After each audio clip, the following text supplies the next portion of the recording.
Good morning. It's Tuesday, October 3rd, 2017. This is the Daily Mix TV.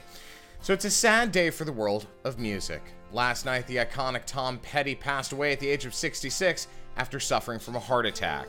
A legendary act to say the least, Tom Petty and the Heartbreakers continued the path of rock music during a time when pop, bubblegum pop, alternative, and hip-hop began to take the scene. Petty was one of those very rare and clearly legendary individuals who knew how to follow his passion and certainly knew how to have a good time. He was a work hard, play hard kind of guy. Personally, I got to meet him a few times, and believe it or not, he's actually one of the reasons why I got into music promotion to begin with. To say he will be missed is really an understatement. God rest and God bless. So ChickFilA is going big in the Big Apple. They've got a new location that'll include some unique features for the chain. Next year, it will open its third location in Manhattan around the South Street Seaport area on Fulton Street, which is located in FiDi, or the Financial District. With more than 12,000 square feet, it will be the chain's largest location to date, with 5 levels and a rooftop terrace for dining. ChickFilA and rooftop terrace. This is going to get interesting, guys. The fast food and fast casual wars are seriously heating up now because you've got innovators like ChickFilA who look at the local market, who look at behavior patterns, and they say, you know what, we need to change how we're approaching our customers. And in terms of this particular location, it happens to be a 5-story building. It's a very thin footprint, which is why they went up so high. It's got a skylight. It's got a rooftop terrace. It even has a meeting room for all of the startups and small businesses in the neighborhood on the top floor. Now, here's what's interesting about this, and here's how you can adapt and certainly start to create more of a local market feel and local market outreach. They looked at all the businesses in the neighborhood and they said, okay, well, we've got this space for our team to meet and brainstorm and go through statuses and things like that. Why don't we rent that out? First of all, it's a secondary revenue stream. Makes all the sense in the world. And also, if we can do that, that means we can sell more food and people will actually come and use this restaurant for something more than just to eat, which is something you always want in terms of multi-purpose. In a retail or in a food establishment location, you need to make sure you've got multiple streams of revenue. Rents are still going through the roof, though that will change very shortly, given what's going on in New York real estate, just as an example. But in terms of this particular location, very smart move, guys. You know, it's got a lot of really cool features like floor-to-ceiling windows, this monumental staircase that ties all 5 levels together. It's a very smart, incredibly innovative way to approach, especially in New York City, where you just have such a density of these kinds of establishments. Remember that it's unique design and programming like this, created with the local market in mind, that can make all the difference to a restaurant chain. It does show that you're thinking about the local community and their needs, something that will definitely set you apart from the competition. I really wish more businesses understood this. Now, speaking of big business, Amazon's at it again. You just can't make this up.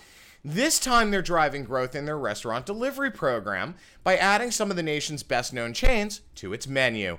Olo, O-L-O, which is a New York-based food delivery service, announced that it is integrating into Amazon restaurants' delivery service onto its ordering platform. So the collaboration gives the e-commerce giant access to 200 restaurant brands that include Chipotle, Denny's, Five Guys, and so on. Now, Rails, which is Olo's application programming interface, or API, I know you guys have heard that acronym before, enables restaurant partners to easily list their menus on third-party marketplaces. So that eliminates the need to install those tablets, and you've got multiple order places to manage, such as Seamless and Grubhub and so on. So customers can order through the system from the newly integrated Amazon restaurants. It'll reduce confirmation and response times and likelihood of manual errors. This is very important because even when you're dealing in a situation like Seamless, where you've got an electronic receipt, you've got a tablet, and you've got to fill that order, then you print it out, you mark it up, as many restaurants do for anyone who's ordered in the city of New York through Seamless. But at the end of the day, there is still that chance for human error. And it happens. It's okay. With this particular tool, it eliminates a lot of the likelihood of that from happening. Now, Olo's network offers customers counter and curbside pickup options for orders placed by phone, web, mobile app, and so on. But get this, they're also including Amazon's Alexa-enabled devices in this platform. The reason why this is important, Apple is launching HomePod in 2 months. So Amazon is throwing everything they can against that launch. So they just upped their Amazon Echo and Echo Dot line.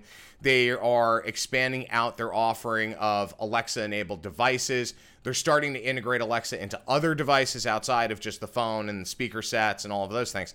So it's a very interesting time in terms of AI.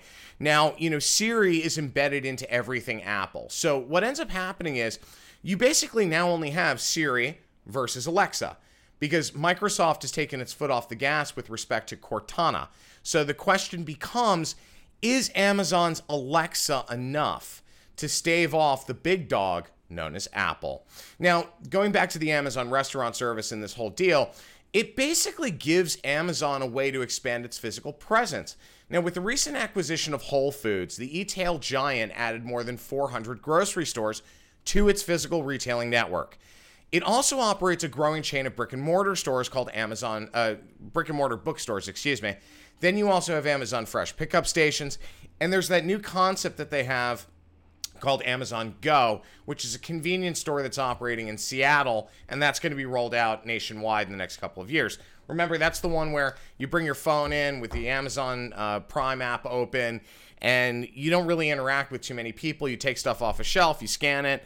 There are certain devices in the facility that allows it to track inventory and who's removing what from the shelf and things like that. So it's a really interesting time for Amazon. But I mean, you want to talk about a company that understands how to innovate and drive growth through acquisition while also increasing its organic footprint?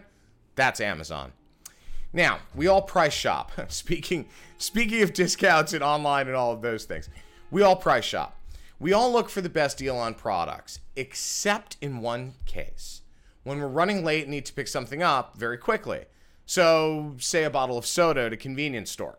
Now, this happened to me this past weekend, and all of a sudden, I had sticker shock. So, last week or the week before, I remember walking into a Duane Reade, and a bottle of Diet Coke had a regular price of $1.99. Remember, Duane Reade is the largest pharmacy and convenience store in New York City, and it is owned by Walgreens. Now, that price changed to $2.49. Hang on a second. A 50-cent increase? That's egregious. Look, you pay a premium at convenience stores, and that's a way of life. It's obvious. It's a convenience store, so there's a bit of a surcharge. But 50 cents is really ridiculous. Now, we all know the buying power that Walgreens has to bring that price down. So here's what I mean. The more of a product you buy as a retailer, the lower price you pay per unit. It's called volume purchasing. Now, retailers typically do a percentage breakdown on what savings they'll pass on to the customer, what they need to compete against other retailers in terms of that pricing schematic, and what percentage will go to profit.